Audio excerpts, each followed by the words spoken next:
5. Lectura comprensiva. El párrafo como unidad de pensamiento. Con este capítulo iniciamos lo que podríamos considerar como la segunda fase del aprendizaje de las modernas técnicas de lectura rápida y eficiente, el estudio de la comprensión. En los capítulos anteriores vimos qué condiciones debe reunir la percepción visual para proporcionarnos un máximo rendimiento y cómo podemos educarla y desarrollarla mediante los adecuados ejercicios. Pero, en definitiva, lo esencial de la lectura, nos dice Blay, es la comprensión y la actitud mental correcta. Esto es así en base a que aún la misma percepción visual, ya lo hemos visto, no puede jamás llegar a su perfecto desarrollo sin la adecuada actitud mental por nuestra parte. Son muchos los lectores que inician su lectura sin una previa reflexión, sin un adecuamiento anterior de su mente a la materia que será abordada inmediatamente. Se sumergen así en la lectura sin saber a ciencia cierta qué buscan. Podríamos decir que actúan como autómatas. No trabajan buscando algo determinado ni consideran, antes de dar inicio a la lectura, lo que podría ser importante en la misma, ni lo que podrá aportarle el autor. En pocas palabras, no leen activamente, lo cual es un serio obstáculo para captar lo esencial en la lectura, para conectar directamente con el pensamiento del autor. Las palabras son simples vehículos del pensamiento. Hemos indicado ya cómo no hay que leer jamás palabras sino ideas. Al enfrentarnos a un libro o a cualquier tipo de escritos, nuestra finalidad fundamental debe ser la de hacernos con el pensamiento del autor y con su intencionalidad. Previamente deberíamos preguntarnos, antes de empezar la lectura, ¿qué busca comunicarnos el autor? ¿Qué se esconde en verdad, en última instancia, detrás del vehículo que son las palabras? ¿Qué puede aportarnos realmente esta lectura? Solo así nuestra lectura será efectiva. De ahí que creamos conveniente ahora abordar el estudio del párrafo, unidad de pensamiento, para luego pasar al estudio de la dinámica del pensamiento a través del mismo, lo cual nos llevará a tener en cuenta las llamadas palabras clave. El párrafo como unidad de pensamiento. Denominamos al párrafo unidad de pensamiento con base en que todo él gira en torno a una sola idea. Es decir, el autor expresa una determinada idea en el marco de cada párrafo, de ahí que los párrafos vengan iniciados por el uso del punto y aparte, que nos dice que hemos llegado al fin de la exposición y desarrollo de una idea y daremos inicio a un nuevo periodo. Como es sabido, los párrafos están constituidos por varias frases y, en algunos casos, los menos, por una sola frase. Los buenos lectores, conscientes de que lo fundamental del párrafo es que en él se da expresión a una sola idea, centrarán su atención en descubrir esta a través de las distintas frases u oraciones que lo componen. Intentan hacerse cuanto antes con la idea fundamental que el escritor ha querido transmitirnos. La idea principal y su localización. Esta idea esencial vendrá contenida en una de las varias frases del párrafo, a la cual denominamos frase principal, mientras las demás serán frases secundarias o subordinadas, que no harán más que ampliar, matizar o ejemplificar diferentes aspectos de esa idea fundamental contenida en la frase principal. La colocación de esta frase dentro del párrafo no será siempre la misma. Pero con un poco de práctica no será nada difícil localizarla rápidamente en cualquier tipo de párrafo, ocupe el lugar que ocupe. Por regla general esta frase podremos encontrarla a. Al principio del párrafo. b. En medio del párrafo. c. Al final del párrafo. a. Cuando la frase principal viene situada al principio del párrafo el lector apenas si tendrá problemas para localizarla, y la lectura podrá hacerse con gran rapidez y aprovechamiento. Una vez localizada la frase principal, todo el resto no será más que ampliación, matización, etc. Por tanto, podremos agilizar enormemente nuestra lectura, con el consecuente ahorro de tiempo. b. Cuando la frase principal viene situada al centro del párrafo, nos encontramos con lo que podríamos llamar una trimembración del mismo, es decir, con un párrafo que podemos considerar como dividido en tres partes fundamentales. La primera parte del párrafo será una especie de preámbulo o introducción a través de la cual llegaremos a la idea principal. Podríamos decir que en esta primera parte el autor prepara el terreno para desembocar en el punto álgido del párrafo, la idea esencial. Obviamente tendremos que mantener una actitud centrada y atenta durante la lectura de este preámbulo para que no nos vaya a pasar desapercibida la idea central. La tercera parte del párrafo aclarará, matizará, etc., la idea principal, expresada en la segunda parte del párrafo. En esta tercera parte nuestra lectura puede ser ya un poco más ágil y rápida. Cuando la frase principal viene situada al final del párrafo, hay que leer con sumo cuidado y atención. La frase principal será entonces la conclusión general de todo lo dicho a lo largo del párrafo. Se van haciendo una serie de razonamientos parciales, más o menos morosos, que desembocan en la conclusión definitiva del párrafo. La frase principal será el punto álgido de la argumentación. Ella completará todo el razonamiento precedente otorgándole su plena significación. Exprofeso hemos hablado aquí solo de los párrafos normales o más frecuentes. Indiscutiblemente existen distintas modalidades y variantes. Por ejemplo, podemos encontrarnos con párrafos en los que se contenga más de una idea principal o párrafos en los que ni siquiera aparezca la idea principal, como son los llamados párrafos de transición, los cuales tienen como único objeto el conectar armoniosa y rítmicamente un párrafo con el siguiente. Pero consideramos que con el estudio detenido del párrafo normal podremos luego reconocer sin ningún problema los párrafos anormales o menos frecuentes.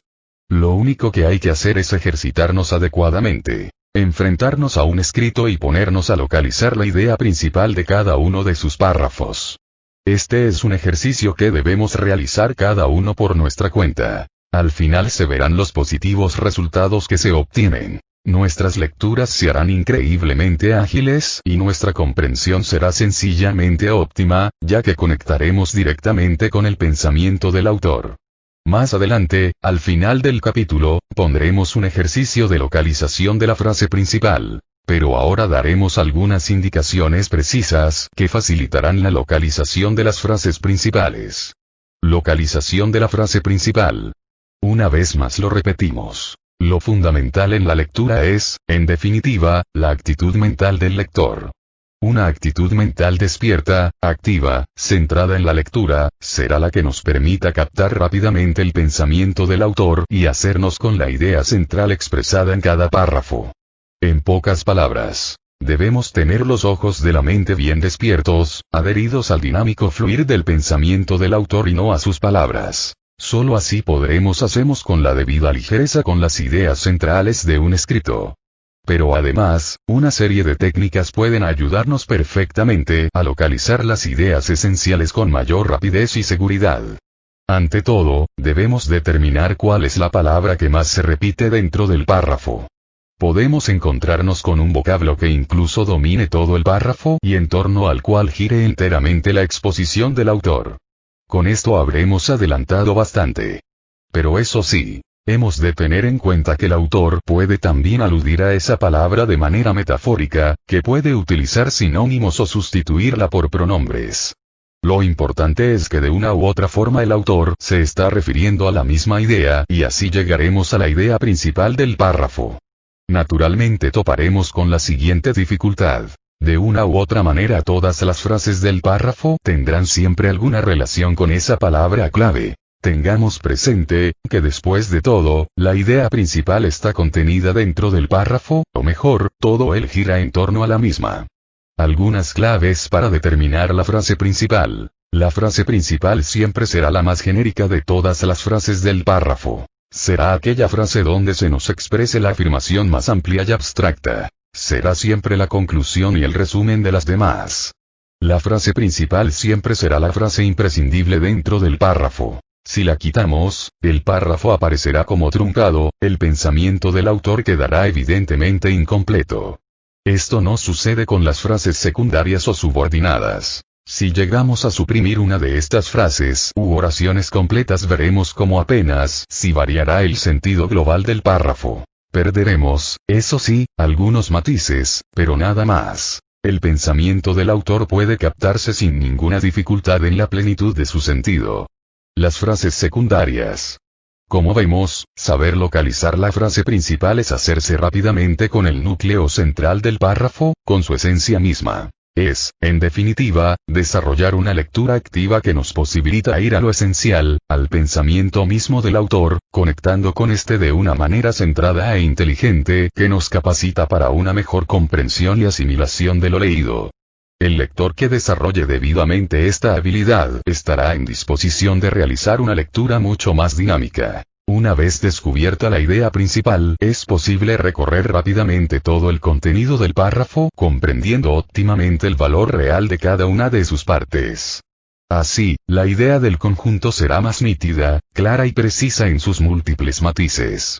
Para profundizar aún más en la metodología de la lectura inteligente del párrafo, es conveniente también que le prestemos atención a las frases secundarias y al modo como éstas pueden ir ampliando, matizando, etc., la idea principal. Estas ampliaciones y matizaciones se realizan a través de las frases secundarias del modo siguiente: expresando con distintas palabras la misma idea de la frase principal. Con ello se refuerza el sentido de la misma y se explicita aún más, para que no pueda haber equívocos.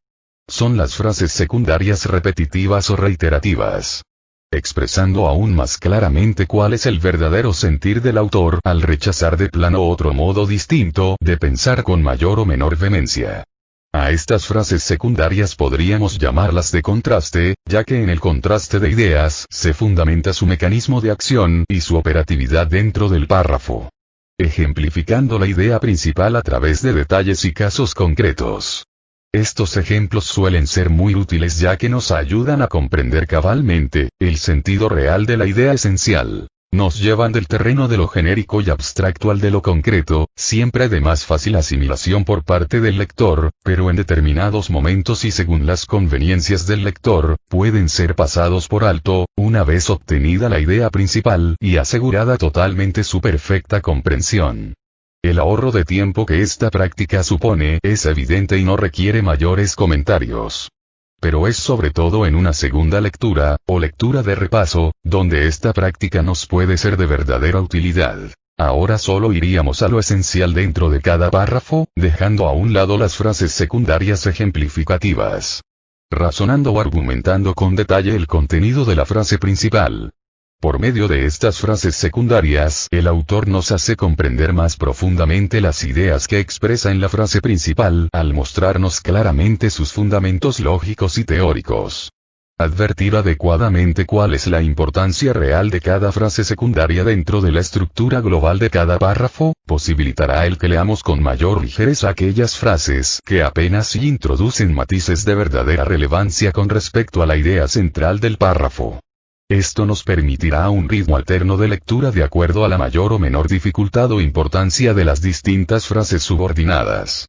Ahora bien, es preciso ejercitarse en el análisis de muchos párrafos para llegar a dominar a la perfección esta técnica de lectura. Con las indicaciones que hemos ofrecido para la localización de la frase principal sin lugar a equívocos, nos será posible iniciarnos en el aprendizaje de la misma sin demasiada dificultad. Al principio costará un poco habituarse a esta nueva forma de lectura, pero no hay que desanimarse por ello. El extraordinario ahorro de tiempo y el considerable incremento de la comprensión que este entrenamiento trae consigo compensan ampliamente cualquier dificultad primera. Captación del fluir del pensamiento dentro del párrafo. Dentro del párrafo, y a lo largo de las distintas frases que lo componen, el pensamiento sigue un proceso dinámico. Existe un flujo de ideas que, partiendo de la frase principal, como núcleo central del razonamiento y guía de la dirección básica del mismo, se irá desarrollando más ampliamente a través de las frases secundarias, las cuales serán como otros tantos periodos en la dinámica evolución del pensamiento. Este movimiento no es siempre unidireccional o estrictamente progresivo. Dentro de la estructura global del párrafo, encontraremos detenciones del flujo del pensamiento, como son las aclaraciones marginales, las digresiones o las interrogantes que el autor se plantea. Otras veces veremos cómo el autor retrocede en la exposición de la idea principal, para recoger unas afirmaciones hechas al principio y que, ahora, requieren una más prolija explicitación o determinadas matizaciones. Naturalmente, estas variaciones en el curso y desarrollo del pensamiento no son ociosas, ni están motivadas por el capricho del autor. Son, en verdad, medios muy precisos y eficaces de los que el autor se vale para dar una mayor expresividad y fuerza al contenido. Saber captar el flujo del pensamiento dentro del párrafo es de suma importancia para un óptimo rendimiento en la lectura. Quien sepa determinar en cada momento en qué punto o estadio del curso del pensamiento se encuentra, estará efectuando una lectura verdaderamente activa, y podrá llegar a descubrir con extraordinaria facilidad la estructura lógica que sustenta todo el desarrollo del párrafo, lo cual nos garantiza una mayor comprensión y asimilación de lo leído.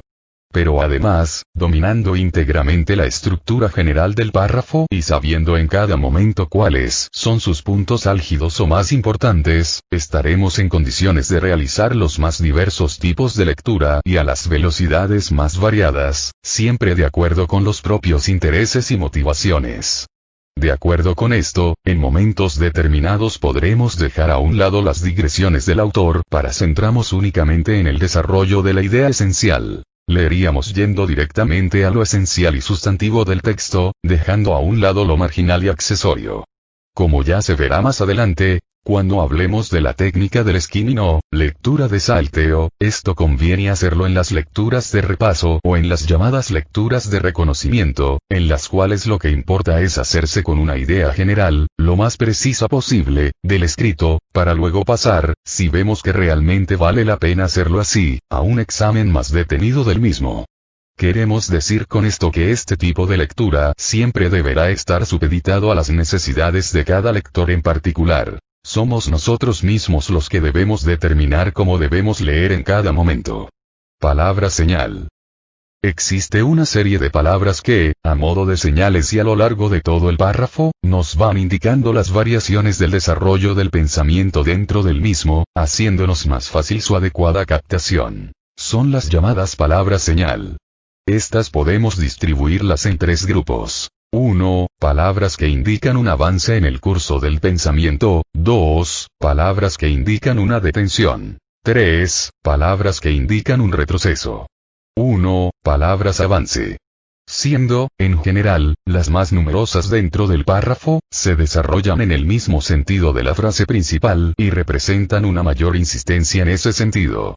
Ejemplos. También, asimismo, igualmente, del mismo modo, además, en resumen, etc. 2. Palabras pausa.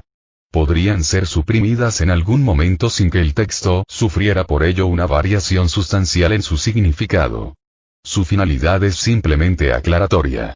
Ejemplos. Porque, con tal que, por ejemplo, tal como, etc. 3. Palabras retroceso.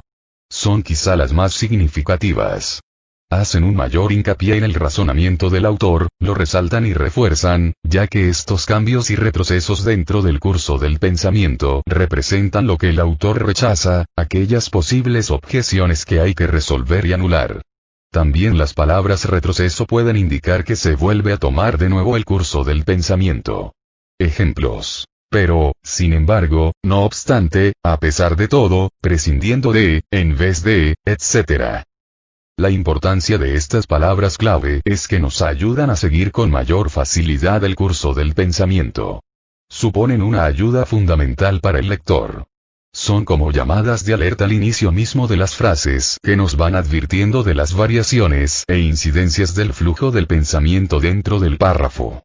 De ahí que debamos siempre tenerlas en cuenta. Ejercicios. 1. Subraye la idea principal en cada uno de los párrafos siguientes. 1. Hay un momento adecuado para ciertas experiencias evolutivas, y la infancia es la época en que se aprende a cubrir el inmenso vacío entre experiencias internas y el mundo real. Los cuentos de hadas pueden parecer absurdos, fantásticos, perjudiciales y totalmente increíbles para el adulto que se vio privado de esta fantasía en su propia infancia, o bien que ha reprimido estos recuerdos. Un adulto que no haya alcanzado una integración satisfactoria de los dos mundos de realidad e imaginación se alejará de estas historias. Pero un adulto que, en su propia vida, es capaz de integrar el orden racional con la falta de lógica de su inconsciente, será responsable de la manera en que los cuentos ayudan al niño a conseguir esta integración. Para el niño, y para el adulto que, como Sócrates, sabe que hay un niño en la parte más inteligente de nuestra persona, los cuentos revelan verdades acerca de la humanidad y de uno mismo. Bruno Bettelheim, Psicoanálisis de los cuentos de hadas. 2.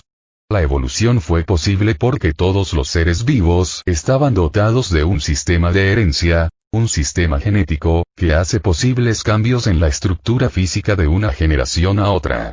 El sistema genético no se comprendía en tiempos de Darwin, y, como resultado de esta ignorancia, se formularon muchas teorías erróneas en nombre de la eugenesia. No existió ciencia alguna de la genética hasta el redescubrimiento de Mendel, en 1900, y algunos de los adelantos más sorprendentes en genética han sido realizados únicamente a partir de 1950. Sabemos ahora que el desarrollo de la estructura física de los individuos está dirigido por un código genético, transmitido con modificaciones por los padres a sus hijos. Existe una analogía considerable entre el código genético y los códigos perforados con que se alimentan las computadoras. El código genético transporta miles de millones de componentes unitarios, cuyas combinaciones dan las instrucciones para su desarrollo. No existen dos códigos genéticos iguales salvo aquellos de los gemelos idénticos, y de ahí que no haya tampoco dos personas iguales en su herencia excepto dichos gemelos. El desarrollo tiene lugar en un medio ambiente que es único para cada individuo, ya que no existen nunca dos ambientes iguales. Incluso los gemelos idénticos nunca son enteramente iguales, sino que se diferencian en mayor o menor grado en muchas de sus características. Frederick Osborne, El futuro de la herencia humana. 2. Ejercicios de comprensión rápida.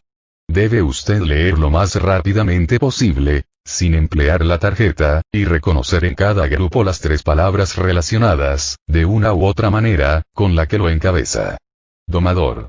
Jardín, taza, camión, destreza, teatro, guitarra, mochila, cantina, cortina, muñeca, látigo, bisagra, moqueta, capricho, luz, quimera, astucia, reloj, barca, parque, hierro. Barco. Libro, máquina, agua, guirnalda, estante, pipa, caviar, luz, fiambre, lentes, cubierta, pluma, mechero, jinete, tela, galleta, almuerzo, linterna, timón, zapato. Tráfico. Cátedra, mosca, arlequín, peatón, garbanzo, marco, sal, libro, invento, pomada, semáforo, vino, gorila, helicóptero, ganancia, compota, capítulo, asfalto, tigre, partitura, salón, cónyuge, hábito. 3.